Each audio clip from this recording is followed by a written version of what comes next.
Por que fazer o certo dói? Porque quando você decide andar no caminho certo, parece que tudo fica mais difícil.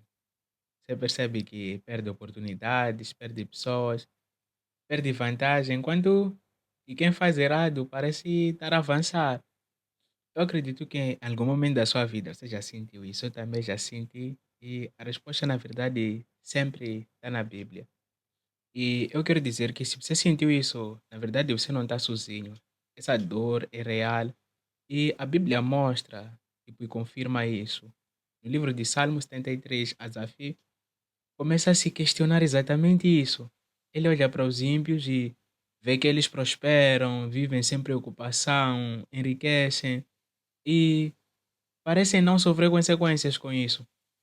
Enquanto isso, ele tentando fazer o certo, assim como nós, se sente frustrado, cansado, injustiçado e acredito que hoje tem pessoas que se encontram nesse estado, tipo, ainda não experimentaram isso no passado, mas se encontram experimentando isso nesse momento, vendo os outros avançarem, mas fazendo tudo errado. E aí vem a pergunta: será que vale a pena? E muita gente desiste quando chega aqui porque sente a dor e essa dor é real. Mas não quer dizer que seria mais fácil ceder. Dói perder oportunidades por causa de princípios. Dói se manter íntegro num ambiente corrompido. Dói abrir mão de algo que você queria só porque você sabe que não agrada a Deus. Mas sabe por que dói? Porque fazer o certo quase sempre vai contra a nossa carne e contra o sistema desse mundo. Em Gálatas capítulo 5 versículo 17 diz: porque a carne luta contra o espírito e o espírito contra a carne. Ou seja, existe um conflito dentro de nós.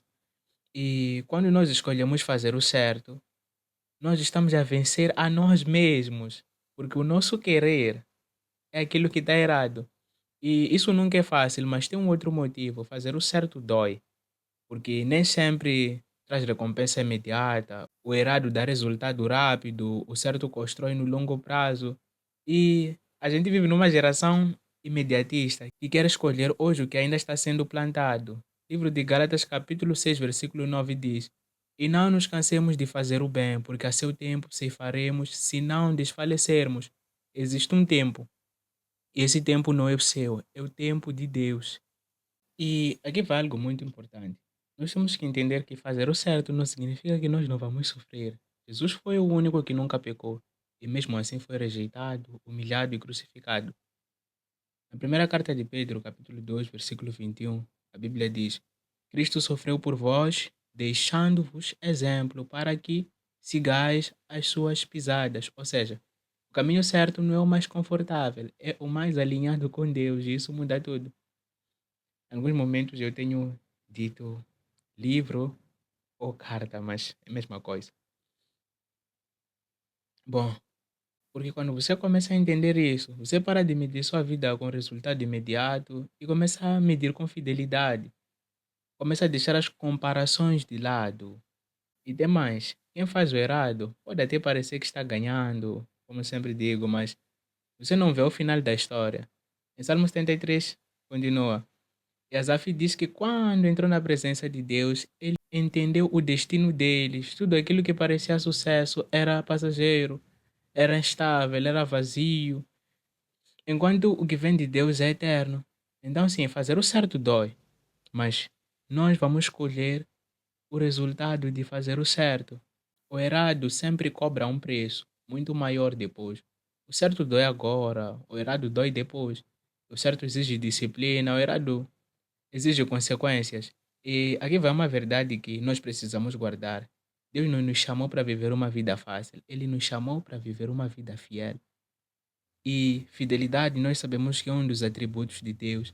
E muitas das vezes ser fiel realmente dói, mas nunca é em vão ser fiel. No final, não é sobre quem chegou mais rápido, é sobre quem permaneceu firme. Então, se hoje está difícil, dói fazer o bem, nós vamos continuar. Se nós conseguimos perceber que dói, é porque conseguimos ainda fazer. Então vamos continuar.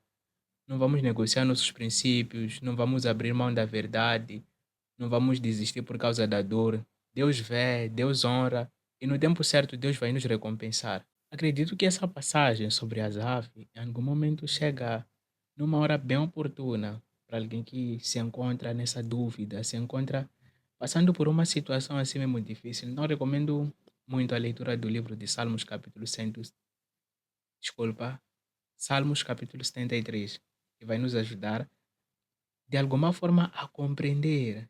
Será conforto para alguém perceber que não, afinal eu não estou sozinho. Até os grandes homens da Bíblia tiveram essa mesma dúvida, então essa dúvida não é uma dúvida que surge apenas para a nossa geração, mas é uma dúvida que surge desde há muito tempo. Eu fiquei muito feliz quando li essa passagem, foi muito satisfatório ter a resposta, porque foi no momento em que eu me encontrava com a mesma dúvida. Eu me perguntava, eu fazia esse questionamento, mas será que Deus vê isso? E a Bíblia trouxe a resposta. Recomendo muito a leitura de Salmos 33 e acredito que o que eu falei nesse vídeo não foi nem um pouco do que Salmo 73 aborda e deixa bem claro. O vídeo aqui eu curto, no máximo terá 5 ou 6 minutos. Então, caso tenha gostado do vídeo, peço que compartilhe com alguém que se encontra nessa situação. Não vamos negociar nossos princípios. Eu comecei a me posicionar na internet porque eu sei que tem muitas pessoas que em algum momento têm interesse de fazer o certo, mas por pensarem que estão sozinhos, não têm aquele apoio, então pensam que vale a pena fazer o que os outros estão a fazer. Mas eu quero dizer que você não está sozinho, eu também sei e tenho certeza que não estou sozinho, tenho outros irmãos que eu conheço que têm também resistido a tudo isso, e você também pode resistir, amém? Então, até o próximo vídeo.